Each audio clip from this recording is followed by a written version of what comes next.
Дәвәт дин жеткирүү 9.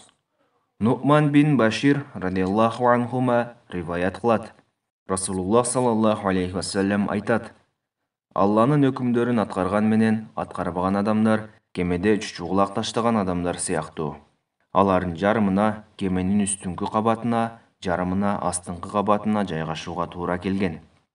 Эгер астыңкы кабатындагы адамдарга суу керек болгондо, үстүңкү кабатындагы адамдардын тынчын албастан кеменин түбүн тешип алсак, кеменин үстүңкү кабатындагы адамдардын тынчын албайбыз дешти. Кеменин үстүңкү кабатындагы адамдар, эгер аларды бул ойдон кайтарып, токтотуп калышпаса, баары чөгүп кетишет. А эгер алардын колдорунан кармап, токтотуп калышса, анда баары аман калышат. Нуъман бин Башир радиаллаху анхума риваят кылат.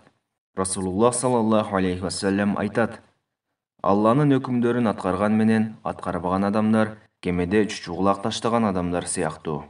Алардын жарымына кеменин үстүңкү кабатына, жарымына астыңкы кабатына жайгашууга туура келген.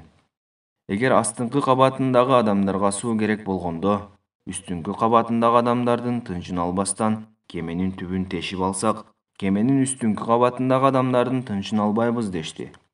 Кеменин үстүңкү кабатындагы адамдар, эгер аларды бул ойдон кайтарып, токтотуп калышпаса, баары чөгүп кетишет. А эгер алардын колдорунан кармап, токтотуп калышса, анда баары аман калышат. Пайдасы. Бул хадисте дүйнөнү кемеге салыштыргандыгынын себеби, кемедеги жүргүнчүлөр бир кишинин кетирген катасынан таасир албай, тынчтанбай коюшпайт. Бүткүл дүйнө жүзүнүн адамдары бир кемеде сүзүп бараткан бир эл сыяктуу.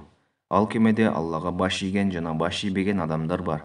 Эгерде баш ийбестик жайылып кете турган болсо, анын кесепетинен жалгыз күнөөкөрлөр эле жабыркабастан, бүт эл, бүт дүйнө жабыркайт.